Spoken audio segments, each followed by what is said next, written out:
Here. Familiar. Here. Geisler. Commissioner Heisman. Yes, I'm here. Thank you. Dorian. Here. Smith. Here. And Chairman Bowman. Here. Do we have any public comment? Public comment.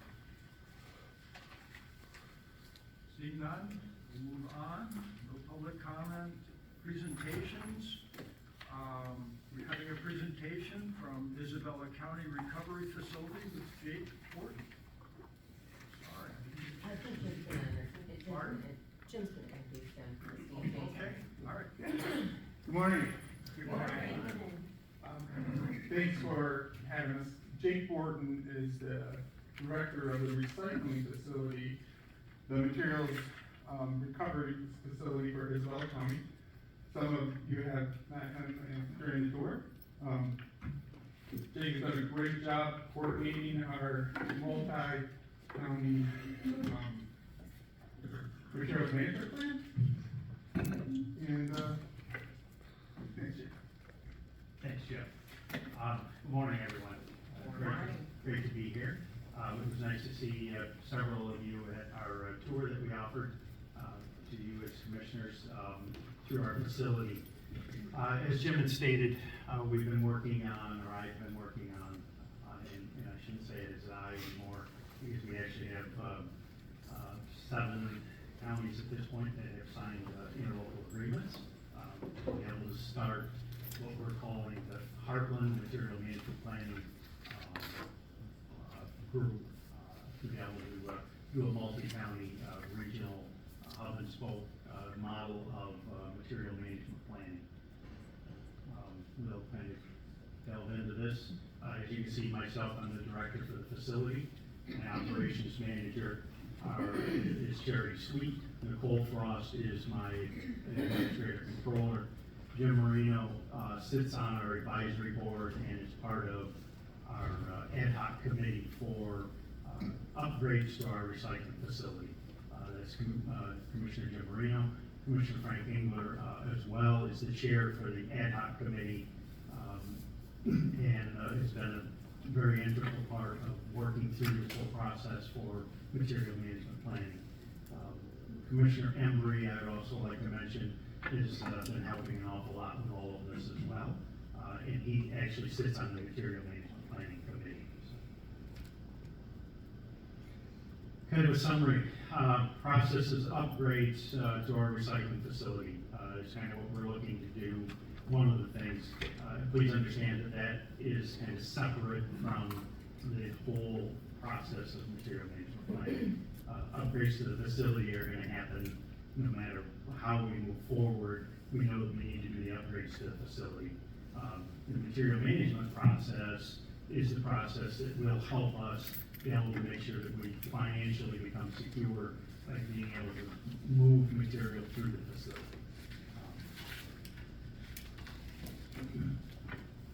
As you can see, we've been working at a few different areas and a few different directions with things. Our operations or roles of we have drop-off and pick-up locations in the county as it is right now.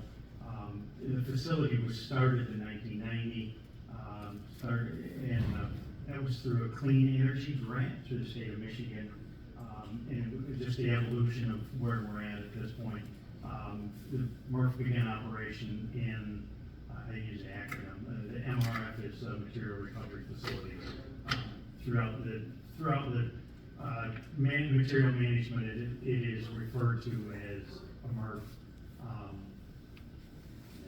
We started running that facility in 1992, steadily progressing to the point we are today, but we're at the point where we need to do some upgrades. I have a meeting on the 17th of September for site plan approval to be able to start our process of that upgrade to the facility. The current programs, as you can see, we're getting a little bit of a shrinking in tonnage because people are starting to collect that material in a single stream form, and we are an old dual stream facility, which means that it's source separated or separated, material separated at the curb, rather than separated at the facility. So the idea is that we will move to a single stream technical processing. Our current tonnages, as you can see, mixed recycling. This is talking about single stream as a whole as you move through the county. This is just in Isabella County. We do have some tonnage information on surrounding areas as well. But as you can see, the potential for recycling increase in the amount of tonnages is actually quite high. As it stands right now, we're at about 4,000 tons a year, and within 2 years of completion on an upgrade to the facility, that we can get over 10,000, between 10 and 12,000 tons, and we expect within 5 years that we can reach upwards of about 25,000 tons a year. So, massive increase in the amount of material coming in. Supporting a single stream facility, as you can see, we feel that we will be the point where we can financially stay stable if we're running between 12 and 15,000 tons a year.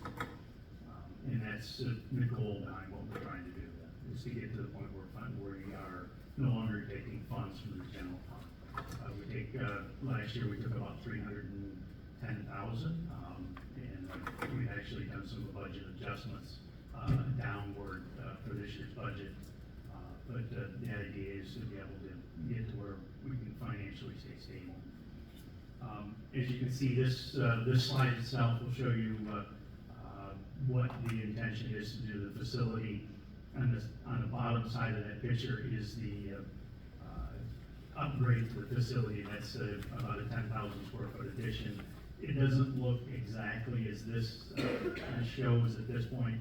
We had to do some alterations on it because of drain issues and things like that, to be able to make sure that we're still fitting within stormwater regulations and everything else. So we've done a little bit of a tweak on this. Actually, to the south side of the building there, we're at about 8,400 foot addition, and then on the very west end of that, which would be on the left side, we're putting about a 2,000, about 2,800, I think, is what the square footage is on the addition on the back end of the building. So it'll be 2 different additions. We'll probably try and run that in the segmented area so that we can still continue the process. We'll put the small addition on the back of the building. That way it'll allow us to still be able to bring material in. We can move it through the facility and keep running while we're in the process of building the bigger addition.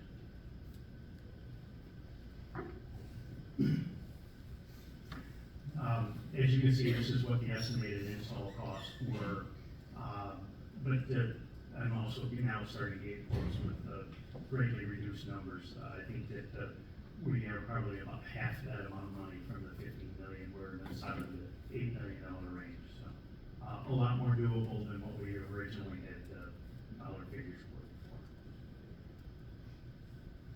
for. Material management planning process. This is where the surrounding counties all come in. Like I said, we are somewhere around 4,000 tons now, and we expect to be able to increase our tonnages. State of Michigan this year in January come out with material management planning mandates. Actually, it was signed in December, and they benchmarked it in January. We have, as a core group now, have actually filed for an extension. July 9th was actually the original date. We've asked for an extension to August 31st to be able to finish up all the counties getting their ILAs in place to be able to start the material management planning process. As it stands, every county will, if you're working in combination with an additional county, there will be an additional $10,000. The state is going to be giving $60,000 for a 3-year period, an additional $10,000 if you're working with surrounding counties, and then there's 50 cents per capita. so that everybody's aware. The per capita money, what was discussed as a core group, the per capita money would stay within each individual county, to be able to make sure that you're able to work on any kind of an infrastructure process. The $70,000 then would be, it's actually, all the money is gonna be, so that we understand, I want to be very clear. All of that money is gonna be held within the county. It will be the Material Management Board, your DPA out of it, which would be Jim Henry, will bring any request for any spending out of any of that money that comes into the county, to you for an approval, just the same as any other county would have to do. So you guys will control all of that funding. The funding itself then would be used, the original 70,000 would be used towards the material management planning process, an RFP to be able to have someone help write that, material management plan. And then the, like I said, the original money out of the, per capita can be used for any kind of an infrastructure for recycling within each individual county. As it stands right now, we have Ogama County, we have Gratiot County, and then we have Osceola, Acosta, Clare, Isabella, Gladwin, and we hope that you folks will hopefully pass a motion today to be able to join this particular process and be able to have an 8-county regional management planning process. Eagle at this point is indicating that we may have some other counties that may look at coming on board. We don't know on that at this point. Key partners, as you can see, for the facility right now. You know, the city of Mount Pleasant, we are actually at the back end of a contract that will be ending with the city of Mount Pleasant. We have Union Township as very strong partners with us, the Saginaw Chippewa Indian Tribe, Central Michigan University. I pick up all the recycling off the CMU's campus as it is right now. Deerfield Township is a contract for us. Waste Management, Republic Services, Ranger, all at this point bring material into our facility. Mount Pleasant Chamber of Commerce and the Middle Michigan Development Authority. Any questions? Yes, ma'am. Yes, Jake, have you identified your funding source for the addition that you're planning to? We have, we've had some conversations with a company called Closed Loop. They are an investment firm for, so to speak, the Walmarts of the world, that are wanting to be able to show, you know, that they're doing the right thing environmentally, whether it's Walmart's, Target's. So they have come to us with the opportunity for some funding as well. We're still looking for other funding at this point, but a company called the Recycling Partnership, or what we call TRP, has also had interest in being able to fund some of that. The Carton Council of America, which is another type of a recycling material, Carton Council actually has some interest. If you process material that, for actually cartons, paper milk carton type of thing, they will help invest to be able to make sure that you're processing their material through the facility. So there's a lot of other funding areas that we've had conversations with. They want to be able to see a movement on site plan, and so once we get that, then I can continue a lot deeper dive into that funding sources. Well, don't you think because this is mostly, or at least in part mandated by the state, that there should be funding sources? And then if so, there will be many other facilities that will be putting additions on. And this is just all dialogue down in Lansing, right? It is. Please keep in mind, the only recycling facility that is county run, that is at this point looking at other funding, and that's gonna be up by Petoskey. They're in this process as well. Everything else is on the private side. So they're not gonna be as eligible for the funding. There's a tremendous amount of money infrastructure-wise that is available We actually have, a Swiffer grant, which is with the Saginaw Chippewa Indian Tribe. That was for 1.5 million. The Saginaw Chippewa Tribe and I, a combination, they can actually co-sign that grant once they have used the amount of money that they want out of it. They wanna use about $300,000 on their campus, and then the rest of it will be ours to be able to use on equipment and in the facility. And we have an infrastructure grant right now from Eagle as it stands, to be able to work on the infrastructure for the building. So, that one is $900,000 with a 20% match of, $225,000. Great. Any other questions? Yes. Question and comment as well. Do you, and maybe this hasn't been decided yet, but if we do partner with you guys and we do have the recycling, will it still be monthly pickup across Midland County, or will it be weekly, or has that been decided yet? It really has not. I think that there are things that will come out of the Material Management Planning Committee, and we'll have to continue to work through all of that as we continue down this process. I could see that, there's some possibilities that we'll bring some ordinance forward to commissions all the way across every county to be able to kind of run some of that dictation as to how often or to what extent materials supply. And then I also just wanted to say, yesterday I was at the Northern Michigan Counties Association meeting up in Roscommon. And it's all the counties, north of us to the bridge. And there was a lot of counties who are experiencing a lot of anxiety about what to do and who do we partner with, and there's not a template, and I have no idea what I'm doing, and we don't wanna be not in compliance, and people were very worked up, and people said that a lot of the commissioners, said that they and their administrators are very concerned about it. And I just wanna, say thank you so much to James Henry and Bridget and you and everybody who's been working on this, that I don't feel like our county is freaking out. We have a plan, we're doing step by step, and I just really appreciate everyone's hard work on it. Thank you. We actually have a member of Eagle's staff, one of the recycling specialists, that attends every one of our material management planning committees.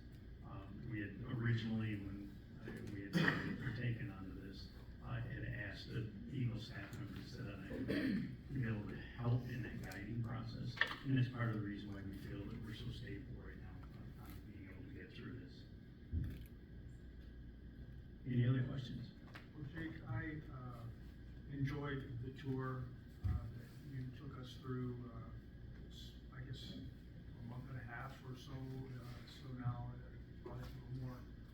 So you've been doing this a long time. So I think, you've kind of been a pathfinder for this, and we appreciate your leadership, and the leadership of your board, to invite us, to participate in this. So, I appreciate your presentation and all the work you folks have done. And like I say, my sentiments exactly to Bridget and to you as commissioners, about, wanting to be able to at least sit down and listen.